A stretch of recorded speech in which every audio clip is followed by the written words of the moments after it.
Howdy yo, how's it going, Patreons and members? I don't know if I'll release this video to public. I'll just see how things are going. Um, yeah. So I haven't really been streaming that much. My content has been a little bit lackluster in my opinion. But there's all the reason behind this is that I am still sick. A while ago, I mentioned that I had some stomach problems.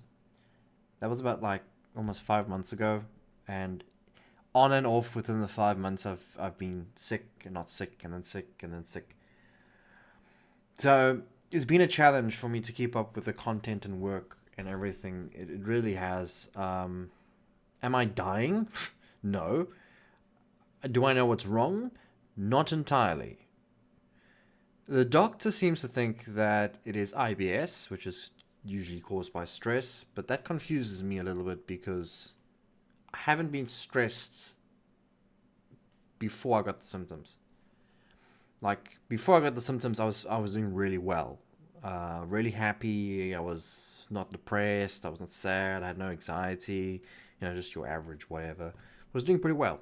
Then I got symptoms of strange things. So then the first time I got some stomach bug. It felt like a stomach bug. Nausea, stomach, runny tummy. The usual stomach bug stuff, right? And then it went away. Like, okay, cool. Well, it must have been something, It came back again for the second time. It's like, okay, maybe it's something I'm eating. Maybe I have another stomach bug or whatever. Went away. Came back again. So now I start stressing because now this is a come and go scenario and it's being a bit of a problem. The third time was worse because it lasted a lot longer. So yeah, then I went to the doctor. The doctor said, well, it sounds like you got IBS. Here's medication for IBS. Take it and then see what happens. She said, well, the medication actually worked. I was feeling great. And that's when you probably saw an influx of streams and content. Yeah, I was feeling so much better and I was pretty happy with my life because things were looking good. And then that medication kind of slowed down. Well, that medication kind of finished. And then I never went back for another one because I kind of wanted to see where I'm at. Is the medication solve my problem? Am I fine? Turns out, 2-3 days after the medication was finished and I stopped taking it, I started getting symptoms again where I couldn't go to the toilet. So constipation and a runny stomach. So I was like, oh man. Now that's worrying me. That really worries me. So I go back to the doctor and she still thinks I've got IBS. But she's a little bit worried about my heartburn because years ago I went to the doctor for my coughing. I had lots of bad coughing. And that doctor said that, yeah, it's probably because you got heartburn. And I was like, well, you're right. Yeah, I actually do get a lot of heartburn. So that doctor gave me a medication called Peplock. What that doctor never told me was that Peplock is not supposed to be taken on a long-term basis, only like 4 weeks or so. Didn't know that. That was like 4 years ago, guys. So I've been taking this medication for 4 years and no one's told me that this medication is not supposed to be taken. I stopped that medication when my new doctor said, listen, try and stop it and see if you get heartburn. If I get heartburn again after I've stopped the medication, then I must go for a thing called an upperscopy, whatever. It's endoscope, but endoscope's up the ass. But this is one that goes down the throat, right? It's basically a little camera that goes down your throat. While you're awake, by the way, they'll give you something to calm you down. And then they go and check what's going on inside.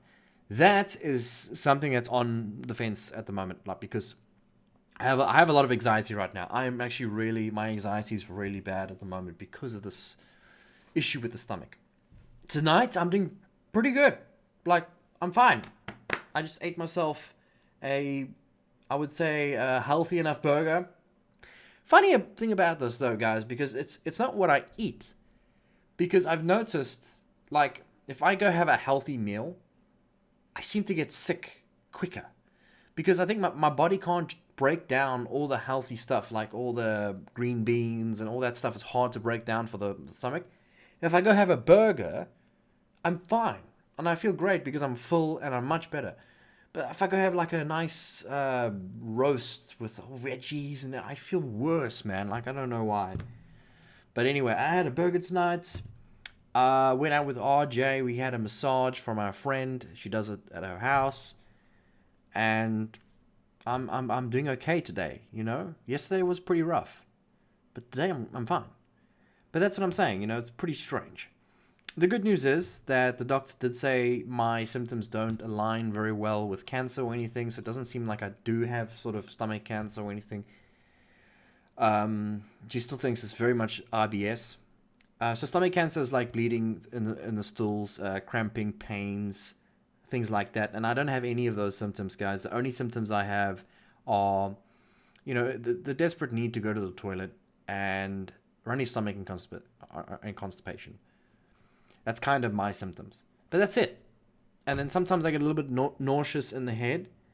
But that's all I got. I got no cramping. I got no blood. I've done blood tests, by the way, twice. You can see, if I can show you guys.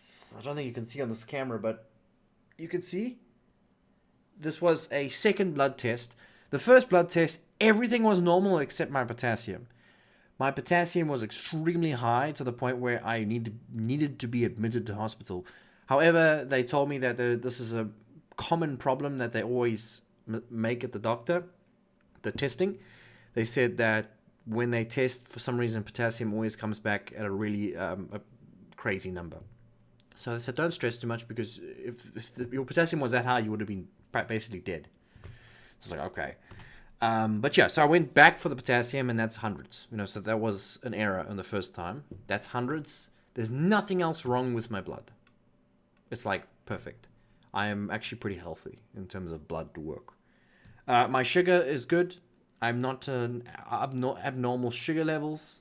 Perfectly fine there. My blood pressure is fine. Considering, like, my blood pressure was pretty good considering the stress that I'm going through at the moment. That's insane. But the reason why I'm making this video is just to kind of give you a heads up why there's no, like, lots of streams and stuff. If I was feeding up to it, I would be doing a lot of streams. I kind of want to go back to the everyday stream kind of schedule. But I'm just not feeding up to it, guys. I haven't been feeding up to it. The streams that I've done and things that I have done, then I was fine. But right now, nah. Like, I just can't get myself to do it, because I'm either lying in bed because I just don't feel right, or I'm sitting here and I'm playing a game to keep my mind off it. And funny enough, when I do play a game, my mind, I seem to feel better, which is making me think otherwise now. So, yeah, I have a history of making up symptoms, guys. I really do. A big history, actually. I can make up any symptom you want in my head. Like, the one time I had Ebola. Yeah. I had AIDS once. Yeah. I had cancer a few times. Yeah. I say that because I make up symptoms in my head, and then I Google symptoms, which is, by the way, the worst thing you could possibly do. Don't ever do that. Just go to the doctor and get the proper diagnosis. And then when I Google the symptoms, I actually get the symptoms. Like, no joke. I will get the symptoms of anything. And the other thing that's pretty scary is that when it comes time to stomach-related issues, every single symptom you have for stomach-related issue can be anything. It could be cancer. It could be IBS. It could be anything. So that's great. Thank you for that. Anyway, guys, I just wanted to give you a little heads up. I might upload this to my main channel as a membership or public. I don't know. We'll see. Thank you for the Patreon support, and thank you to Davis. Davis sent $1,000 donation. I'm not joking. He sent $1,000 donation. I was shocked. In fact, I was so shocked and happy, I actually invited him personally on my Facebook account. I was like, dude, we're going to be friends now. Of course. I mean, shit. I mean, that's the best I could do for him. And then I've been chatting him up. You know, we've been talking. He's a really awesome guy. Thank you so much. That's Davis, not Kenneth. Thank you so much, man. Seriously, I really appreciate that. That has helped. You have no idea how that's helped. Because this doctor stuff that I just did, holy crap. Was that expensive? And not just going to the doctor was expensive. Was buying the medication was more expensive than going to the doctor. Like double. It's insane. Anyway, thank you so much, Kenneth. Not Kenneth. Davis. Thank you, Davis, for your donation, man. I Really, man, it helped. And everybody else who's supporting over at Patreon, whether you're $1, $10, $30, please keep it up. You are doing me a world of good. You are keeping things going to the point where I'm not stressed too much about my job because, hey, you guys are there backing me up. I don't have to worry that much. Even if I don't make an income on YouTube, I know my Patreon's there to support me in a bad time. So thank you guys. If you want to support me on Patreon, well, I don't know if it's public, go ahead and do it. Any amount helps. I appreciate it, guys. I will see you soon. I will get better. I'm not like dying or anything. It's probably something small. So I'll keep you guys updated. Thank you for watching.